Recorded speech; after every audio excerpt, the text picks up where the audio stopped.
Hey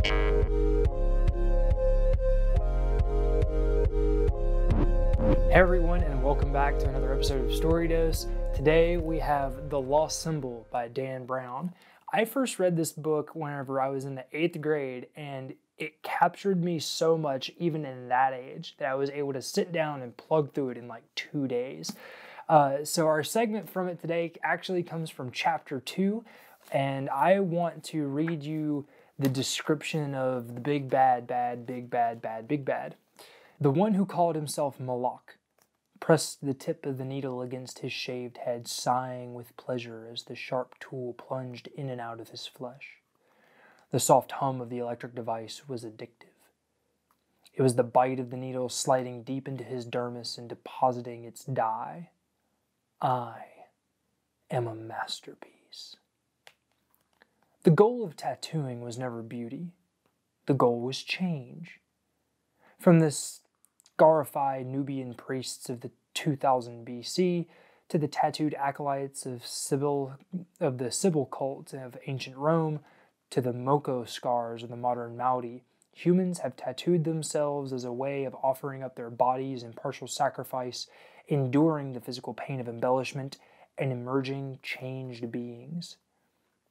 Despite the ominous admonitions of Leviticus 19:28, which forbade the marking of one's flesh, tattoos have become a rite of passage shared by millions of people in the modern age.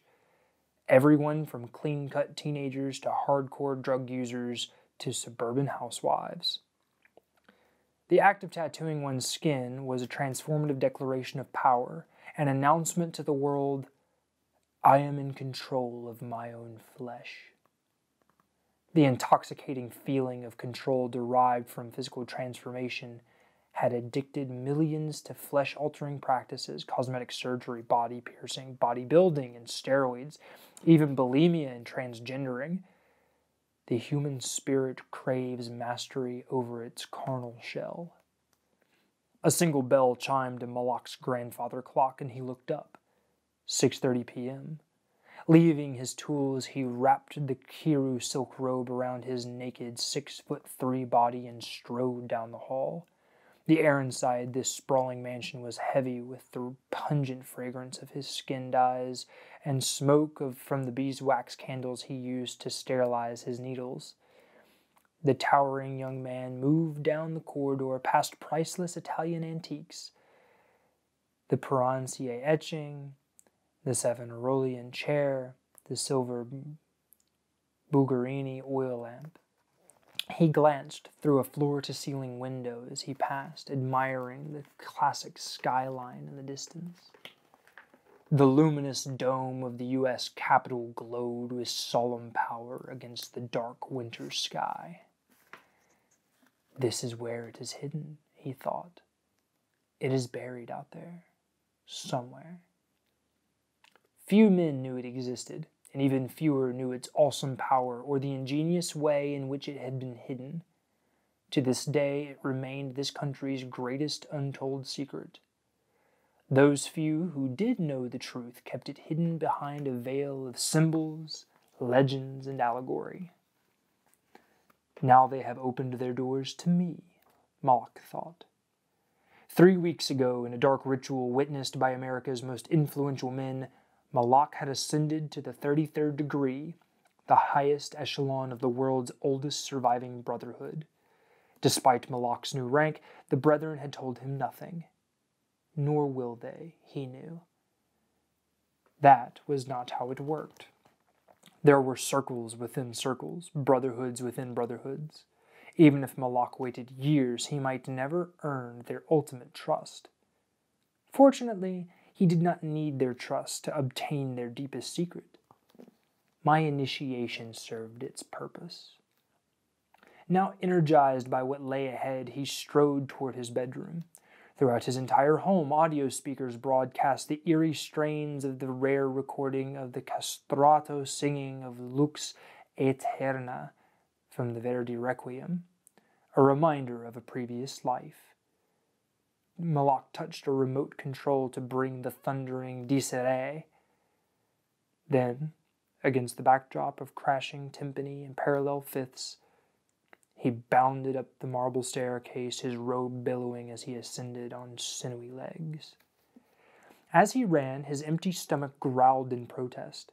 For 2 days now, Malak had fasted, consuming only water, preparing his body in accordance with the ancient ways. Your hunger will be satisfied by dawn, he reminded himself, along with your pain. Malak entered the bedroom sanctuary with reverence, locking the door behind him. As he moved towards his dressing area, he paused, feeling himself drawn to the enormous gilded mirror. Unable to resist, he turned and faced his own reflection. Slowly, as if unwrapping a priceless gift, Malak opened his robe to unveil his naked form. The vision awed him. I am a masterpiece. His massive body was shaved smooth. He lowered his gaze first to his feet, which were tattooed with scales and talons of a hawk. Above that, his muscular legs were tattooed with carved pillars. His left spiraled and his right vertically straighted, Boaz and Jachin.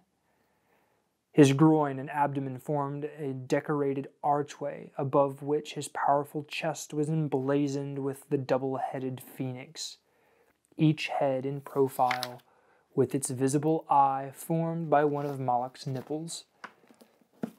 His shoulders, neck, face, and shaved head were completely covered with an intricate tapestry of ancient symbols and sigils. I am an artifact, an evolving icon. One mortal man had seen Malak naked 18 hours earlier. The man had shouted in fear, "Good God, you're a demon!" "If you perceive me as such," Malak had replied, understanding, as had the ancients, that angels and demons were identical, interchangeable archetypes, all a matter of polarity. The guardian angel who conquered your enemy in battle was perceived by your enemy as a demon destroyer. Malak tipped his face down now and got an oblique view of the top of his head. There, within the crown-like halo, shone a small circle of pale, untattooed flesh. This carefully guarded canvas was Malak's only remaining piece of virgin skin. The sacred space had awaited patiently, and tonight it would be filled. Although Malak did not yet possess what he required to complete his masterpiece, he knew the moment was fast approaching. Exhilarated by his reflection, he could already feel his power growing. He closed his robe and walked to the window, again gazing out at the mystical city before him. It's buried out there somewhere. Refocusing on the task at hand, Malak went to his dressing table and carefully applied a base of concealer makeup to his face, scalp, and neck until his tattoos had disappeared. Then he donned a special set of clothing and other items he had meticulously prepared for this evening. When he finished, he checked himself in the mirror. Satisfied, he ran a soft palm across his smooth scalp and smiled. It's out there, he thought, and tonight, one man will help me find it. As Malak exited his home, he prepared himself for the event that would soon shake the U.S. Capitol building. He had gone to enormous lengths to arrange all the pieces for tonight. And now, at last, his final pawn had entered the game. So, really creepy bad guy. Excellent way of introducing him within pages of a book starting. He only gets creepier as you read, and who he ends up being shown as in this book is really incredible. It's an amazingly well-crafted book. It's a wild ride. This is one of my favorite thrillers that I've ever read, so make sure you go grab a copy of The Lost Symbol by Dan Brown. I can't get over how good this book is. I think I'm going to go read it again. Anyway, we'll catch you next time on Story Dose. Thanks for being here.